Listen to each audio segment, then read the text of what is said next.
con el auspicio del Grupo Digama.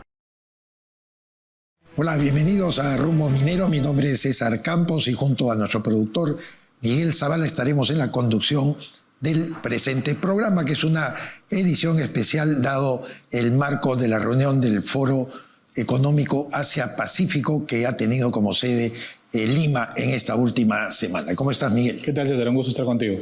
Bueno, lo de APEC que culmina el día de hoy ha sido un evento importante, tercera vez que el Perú, como siempre se ha dicho, ha sido anfitrión de esta cita, y lo más importante es que se ha puesto en valor nuevamente y se ha reactivado una agenda minera que en las últimas reuniones había quedado un poco detenida. Así es, César. Y bueno, y el punto culminante ha sido pues la inauguración del puerto de Chancay, ¿no? Un importante puerto que nos convierte en un hub a nivel América con un posicionamiento muy importante. Sí, no se puede perder de perspectiva que esto de alguna manera reactiva sobre todo la focalización de la dinámica económica que tiene que tener el Perú, no solamente con una inversión en una infraestructura tan importante como es el puerto de Chancay, sino también al mismo tiempo para motorizar el factor más importante de nuestra economía, como es la minería. Al respecto vamos a conversar nada menos que con el presidente de la Sociedad Peruana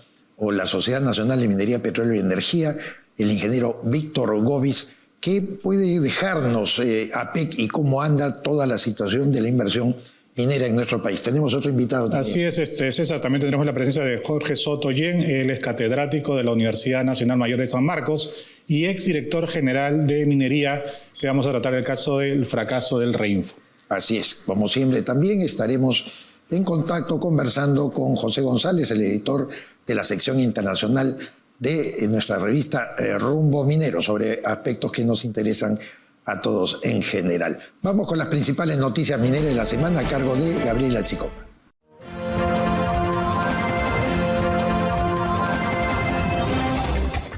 Estas son las principales noticias mineras de la semana. La demanda mundial de cobre se triplicará para el año 2050. Sin embargo, hay países que desde ahora ya vienen incrementando su adquisición del metal rojo.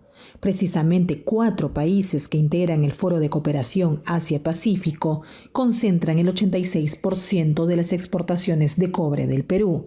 Se tratan de China, Japón, Corea del Sur y Estados Unidos. El nuevo directorio de Petroperú, presidido por Alejandro Narváez, nombró al sindicalista Óscar Vera como gerente general, a pesar de los cuestionamientos por parte del ministro de Economía José Arista acerca de los beneficios excesivos de los sindicatos de la empresa estatal.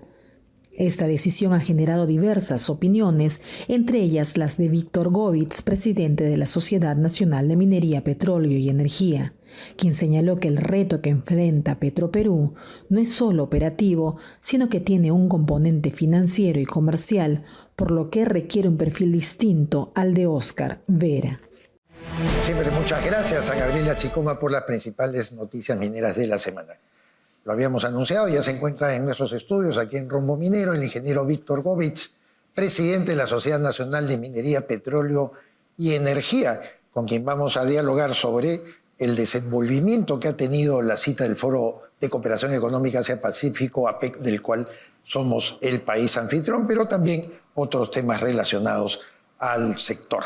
Víctor, como siempre, un placer recibirte en Rumbo Minero. César y Miguel, muchas gracias por la oportunidad. Antes de abordar estos ítems que he mencionado, llama poderosamente la motivación de preguntarte acerca de lo que ha ocurrido con el nombramiento del nuevo directorio de Petroperú y de su gerente general en medio de este clima, no vamos a llamarlo festivo, pero inspirador por lo menos, que tiene el hecho de que el Perú por tercera vez sea anfitrión de la APEC. ¿Qué te ha parecido a ti esta designación? Claro, es un hecho poco grato, es un hecho que desde nuestro punto de vista del gremio que representamos es penoso, porque debió en este espacio, como bien dices tú, de apertura, de visibilidad del Perú en el mundo, un tema tan relevante como la política de hidrocarburos, el manejo de una empresa de la dimensión de Petroperú, lo mínimo que hubiésemos esperado es un motivo, una exposición de motivos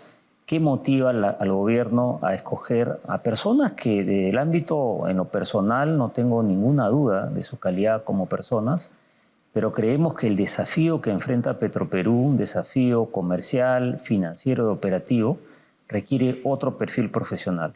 Creo que siempre los errores dan espacio para correcciones, creo que este es el caso. Creo que el gobierno nos debe a todos una explicación y sobre todo a la ciudadanía. No nos olvidemos que es una empresa que tiene 8.500 millones de dólares de deuda y que se emprendió una inversión en una refinería con una cifra que es casi un tercio de lo que finalmente ha costado. Y por lo tanto, lo que uno espera es un grupo técnico, un directorio y una gerencia general con una mirada fresca, con una mirada, digamos, no comprometida con el pasado, que nos permite encontrar los errores cometidos y tratar de hacer las correcciones que correspondan. Invoca la palabra error, pero vamos a darle una lectura política a todo esto, porque viene desde la forma como se maltrató al anterior directorio, presidido por Oliver Stark, cuando en una lamentable expresión la señora presidenta Dina Boluarte señala que son, o insinúa que son personas que no quieren al Perú, que se tiene que nombrar a otro tipo de profesionales que amen a nuestro país, creando una dicotomía absurda. Y luego se especuló mucho que el señor Narváez estaba pues, en el bolo para ser de todas maneras elegido como presidente del directorio. De tal manera que yo sí me permito, Víctor, señalar de que esto no es un error, es una persistencia en todo caso para una propuesta netamente política. Y claro, si ese fuera el caso, César, es un error. Nuevamente, porque una empresa de esa dimensión, con el problema que enfrenta, lo que menos requiere es una decisión política. Lo que se requiere es una mirada fría, digamos, fresca, como dije, porque hay una deuda muy grande y hay una parte de esa deuda que no es solamente con el Estado, sino con bonistas.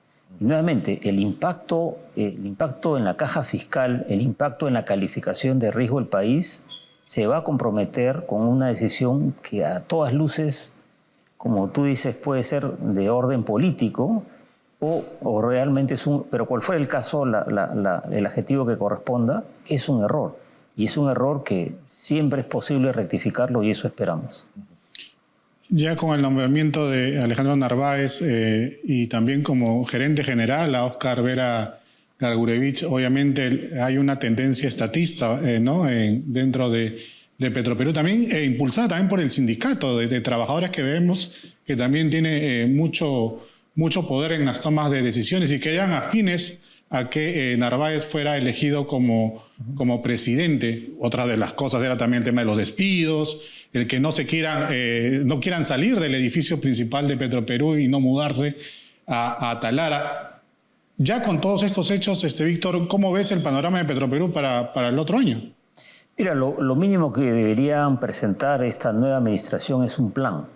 Ese plan estratégico debería ser de conocimiento público o dominio por lo menos de los especialistas. Porque claramente, más allá de las personas, que como repito, en lo personal no tengo ninguna objeción, creemos genuinamente que el desafío es tal que se requiere otro perfil. El endeudamiento de Petroperú es de tal magnitud que va a requerir una salida no necesariamente convencional. Eso no quiere decir que se privatice, eso no necesariamente quiere decir que se liquide, pero el reconocer los cambios que hay que implementar supone seguramente aportar capital de riesgo que necesariamente no hace el Estado el que lo aporta. Y nuevamente, en Brasil, para hablar de la región, en Colombia hay dos ejemplos claros de empresas petroleras del Estado en la cual el capital abierto les ha permitido amenguar digamos, el perfil de riesgo del país y le ha permitido tener un gobierno corporativo que trae a la organización profesionales que están a la talla del desafío que hay que enfrentar. De eso se trata. Vamos de lleno, Víctor, al tema de APEC que culmina el día de hoy. Y la puesta en valor, como comentábamos con Miguel al abrir este programa, nuevamente del tema minero, porque este había decaído en las últimas citas del Foro de Cooperación Económica Asia Pacífico. Nosotros en Expomina y en una coordinación que hizo el grupo Digama, que patrocina Rumbo Minero, con la Cancillería y con el Ministerio de Energía y Minas, logramos incorporar un debate en la última versión de Expomina 2024 acerca de 3 factores que nos dijeron eran muy importantes para poder guiar una visión más estructurada de toda la PEC respecto a la minería. Esto eran los minerales críticos, que evidentemente está en el debate mundial. Lo segundo, la innovación, la tecnología. Y lo tercero, la minería en pequeña escala, como se llama internacionalmente, mientras que nosotros aquí estamos justamente tratando de definir la aprobación de una ley que se ocupe de la minería artesanal y de la pequeña minería. ¿Cuál ha sido tu visión, en todo caso, de cómo se ha desenvuelto APEC en torno al tema minero? Sí, te agradezco la pregunta, César, y permítame ponerle números, para ponerle contexto, ¿no? La población económicamente activa en el Perú bordea los 17 millones de personas, de los cuales, lamentablemente, salvo 25% de ese 17 millones tiene un empleo formal. Hay un nivel de informalidad muy alto, es un tema que se ha abordado, y específicamente en minería hay una tremenda oportunidad de formalización. La ley MAPE, esta ley que aborda la pequeña minería y minería artesanal, justamente lo que trata es de formalizar sobre todo una actividad aurífera y que también ha comenzado a crecer en el ámbito cuprífero. ¿Cuántas personas se hablan? Se hablan de que son no menos de 500.000 personas. De ese gran universo de más de 10 millones de personas que en el Perú tienen un empleo informal, un tema que hay que abordar es justamente la formalización de todos los sectores económicos. Hay un problema en el comercio, hay un problema serio en el transporte, hay otro problema en la propia seguridad privada y hay este problema en minería. Entonces, en el tema minero per se, los precios de los metales, sobre todo el precio del oro, en los niveles actuales, nos revela que no es un tema económico, que los precios están a un nivel tan alto que hay márgenes para formalizar. Y creo que en ese sentido tenemos que todos trabajar en la formalización de las actividades económicas y en particular la minera, porque por la propia codicia que ha generado ha ingresado la actividad criminal y vemos los niveles de violencia que estamos viviendo. Víctor, una buena noticia es que MMG Las Bambas planea cerrar el año con una producción de 320.000 toneladas de cobre metálico y que para el 2025 se hayan propuesto incrementar la producción en un 25%, llegando a 400.000 toneladas. Buenos indicadores, ¿no?, de la minería formal, también sumado a que este año también se planea cerrar el tema de las inversiones mineras en 4.600 millones de dólares. Una evaluación rápida de cómo ha sido el año para el sector minero y cuál crees que puede ser el panorama para el próximo año. Parafraseando al César lo que es del César, en este caso, así como hemos criticado estas decisiones de Petroperú, y tenemos que reconocer desde diciembre del año 23, que fue el intento de golpe de Estado, ha habido un cambio en la política minera per se. Todo el corredor sur ha estado en tranquilidad, no ha habido violencia en la zona sur. Ha habido presencia policial, en algunos momentos apoyado por el ejército, y se refleja en los resultados que tú mencionas de Las Bambas. Es positivo, también es positivo el que se esté construyendo de manera sostenida el proyecto Tía María, y por eso, es decir, hay de cal y hay de arenas, como se dice, ¿no? Yo tengo que, con esa misma amplitud, reconocer de que con este gobierno se está avanzando en el desarrollo, en el desenvolvimiento de las operaciones mineras, lo cual es importante para la economía del país. Y específicamente lo que tú comentas, Las Bambas, es un buen resultado. Y quizás también para ponerlo más números al contexto, el Perú es el segundo productor de cobre del mundo, el segundo productor de cobre del mundo. Jugamos en las ligas, siempre vamos al mundial, ¿no? No es como en el fútbol. Y claramente tenemos un portafolio para duplicar ese nivel y disputar el primer lugar. Creo que ahí está el desafío, cómo lograr de que ese portafolio de proyectos de cobre que va a permitir incrementar el desarrollo del territorio, porque generas corredores económicos que integran la zona altoandina con la zona costera, sea un poco parte de la política futura de gobierno. Perfecto. Ahora queríamos entrar, Víctor, con el tema del reinfo, ¿no? Está siendo tan cuestionado la demora de la entrega de la ley MAPE para que sea revisada por el Congreso y los proyectos de ley que están presentando diferentes congresistas para ampliar el reinfo de forma indefinida. Incluso el presidente del Congreso, Eduardo Salguana, dice pues que no hay una voluntad política para poder erradicar, para poder formalizar, a estos mineros informales. ¿Cómo ves tú este panorama? ¿Qué pasará con el Reinfo? ¿Crees que lo van a ampliar? ¿Qué pasará con la MAPE también? ¿Cuál es tu opinión al respecto? Creo que toda la sociedad en general, y obviamente incluyo al Poder Ejecutivo y al Congreso, son sensibles ya de lo pernicioso que ha sido el Reinfo. Claramente el Reinfo tiene que desaparecer, va a ser una transición, no va a ser un corte perfecto, va a haber una transición, pero en esa transición va a tener que hacerse muy claro de qué es lo que vale, qué es lo que sigue en tránsito a formalizarse y qué cosa no se puede formalizar. Nuevamente, para ponerlo en números, hubieron 80.000, números gruesos, 80.000 personas que se presentaron al Reinfo, de los cuales solamente 2.000 han logrado la calificación plena de estar formalizados. Y hay unos 18.000 que están en proceso, que les falta un paso. Esos 18.000 tienen que seguir rigurosamente y cumplir el plazo, y luego de ese plazo perentorio que la ley establece 6 meses, va a ser el Ministerio de Energía y Mina, ya no los gobiernos regionales, los que diluciden y permitan ayudar a ese proceso de formalización pleno. Pero los otros 60.000 que son reinfos en suspensión tienen que dejar de funcionar. En un Estado de Derecho como el que debemos aspirar todos, es algo que no se puede aceptar, porque con ese documento suspendido siguen comprando explosivos. Con ese documento suspendido siguen entrando a concesiones de terceros, siguen llevando el mineral a plantas de terceros y finalmente exportan. Es algo que creo que la sensibilidad ha alcanzado a toda la sociedad, como digo, y creo que este tránsito, una ley MAPE acompañado con un proceso de transitoriedad para el cierre del Reinfo es lo que corresponde. Pero no da un pretexto, entre comillas, el Poder Ejecutivo con esta demora en la presentación de la ley MAPE, Víctor, porque se anunció por boca del propio titular del sector, el ingeniero Rómulo Mucho, a quien todos apreciamos, que esto iba a estar preparado, listo, el miércoles pasado ya para ser aprobado por el Consejo de Ministros y derivado, por supuesto, al Poder Legislativo para su pronta discusión, que hasta el propio titular del Congreso, Eduardo Salguán, está planteando discutirlo lo más pronto posible.